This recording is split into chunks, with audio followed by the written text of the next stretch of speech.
دوسری ایک اور حدیث میں آپ صلی اللہ علیہ وسلم ارشاد فرماتے ہیں، لذتوں کو کاٹنے والی چیز یعنی موت کو کثرت سے یاد کیا کرو۔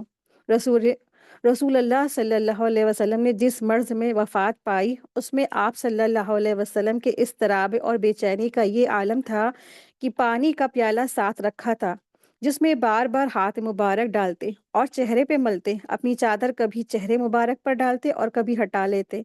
آپ صلی اللہ علیہ وسلم پر جب یہ موت کی غشی طاری ہونے لگی تو آپ صلی اللہ علیہ وسلم اپنے چہرے مبارک سے پسینہ پوچھتے اور فرماتے جاتے، سبحان اللہ، موت کے لیے بڑی سختیاں ہیں۔ یہ بخاری کی حدیث تھی۔ زندگی کے آخری لمحات میں رسول اللہ صلی اللہ علیہ وسلم کی زبان مبارک میں لکنت آ گئی تھی۔ حضرت عمرو بن عاص رضی اللہ عنہ اپنی زندگی میں اکثر کہا کرتے تھے، مجھے ان لوگوں پر تعجب ہے جن کے حواس موت کے وقت درست ہوتے ہیں مگر موت کی حقیقت بیان نہیں کرتے ہیں۔ حضرت عمرو بن عاص رضی اللہ عنہ جب خود موت کے کنارے پہنچے تو حضرت عبداللہ بن عباس رضی اللہ عنہ نے انہیں ان کی بات یاد دلائی۔ حضرت عمرو رضی اللہ عنہ نے ٹھنڈی سانس لی اور کہنے لگے، موت کی کیفیت ناقابل بیان ہے، بس اتنا بتا سکتا ہوں کہ مجھے ایسا معلوم ہو رہا ہے گویا آسمان زمین پر ٹوٹ پڑا ہے اور میں دونوں کے درمیان ہوں پس رہا ہوں۔ میری گردن پر جیسے کوئی پہاڑ رکھا ہوا ہو، پیٹ میں کھجور کے کانٹے بھرے ہوئے ہوں، اور ایسے معلوم ہو رہا ہے جیسے میری سانس سوئی کے ناکے سے گزر رہی ہے، یعنی سانس لینے میں اتنی تکلیف ہو رہی ہے۔ حضرت شداد بن اوس رضی اللہ عنہ کہتے ہیں کہ موت کا لمحہ دنیا اور آخرت کی تمام ہولناکیوں سے زیادہ ہولناک ہے، اور یہ آروں کے چیرنے سے زیادہ اذیت ناک ہے، کینچیوں کے کاٹنے سے زیادہ سخت اور ہانڈیوں کے ابلنے سے زیادہ تکلیف دہ ہے۔ اگر مردہ زندہ ہو کر لوگوں کو موت کی سختی سے آگاہ کر دے تو لوگوں کا آرام اور نیند ختم ہو جائے، یعنی اگر مردے واپس آ کر اپنے رشتہ داروں سے بتا دے کہ ہمیں اتنی تکلیف ہوئی موت کے وقت اور پھر قبر میں، تو لوگ اپنی جو سو رہے ہیں نا اتنی غفلت سے بے خبر ہو کر کے، یہ سونا، یہ چین اور آرام سب ان کا ختم ہو جائے۔ موت کے بعد ایک دوسرا مرحلہ آتا ہے، اور وہ کس کا ہوتا ہے؟ قبر کا۔ قبر وہ کٹھن گھاٹی ہے جس کے بارے میں اللہ کے رسول صلی اللہ علیہ وسلم نے ارشاد فرمایا، میں نے قبر سے زیادہ سختی اور گھبراہٹ والی جگہ کوئی اور نہیں دیکھی ہے۔ یہ ترمذی کی حدیث ہے۔ اسی قبر کے فتنے سے آپ صلی اللہ علیہ وسلم نے صحابہ کرام رضی اللہ عنہم اجمعین کو اللہ کی پناہ طلب کرنے کی تلقین فرمائی۔ حضرت عبداللہ بن عباس رضی اللہ عنہما فرماتے ہیں، رسول اللہ صلی اللہ علیہ وسلم نے ہمیں فتنہ قبر سے پناہ مانگنے کی دعا اس طرح سکھائی جس طرح قرآن پاک کی آیات سکھاتے۔ ایک دفعہ خطبہ ارشاد فرما رہے تھے، آپ صلی اللہ علیہ وسلم نے صحابہ کرام رضی اللہ عنہ کو خبردار فرمایا کہ تم لوگ قبروں میں فتنہ دجال کی طرح آزمائے جاؤ گے۔ صحابہ کرام رضی اللہ عنہم اجمعین اس قدر خوف زدہ ہو گئے کہ زار و قطار رونے لگے۔ امیر المومنین حضرت عثمان رضی اللہ عنہ قبر کی یاد آنے پر اس قدر روتے کہ داڑھی آنسوؤں سے تر ہو جاتی۔ قبر آخرت کی منازلوں میں سے سب سے پہلی منزل ہے، جس نے اس سے نجات پالی اس کے لیے اگلی منزلیں بھی آسان ہوں گی، اور جس سے اس منزل سے نجات نہیں ملی تو اس کے لیے اگلی ساری منزلیں بہت زیادہ سخت ہوں گی۔ حضرت عمر رضی اللہ عنہ قبر اور آخرت کو یاد کر کے اس قدر روتے کہ چہرے پر 2 سیاہ لکیریں پڑ گئی تھیں۔ حضرت ابو ذر رضی اللہ عنہ نے موت اور برزخ کے بارے میں رسول اللہ صلی اللہ علیہ وسلم کا خطبہ سنا تو خواہش کرنے لگے کہ کاش میں ایک درخت ہوتا جسے کاٹ دیا جاتا، کاش میں ایک درخت ہوتا جسے کاٹ دیا جاتا۔ حضرت ابو ہریرہ رضی اللہ عنہ کی موت کا وقت قریب آیا تو رونے لگے۔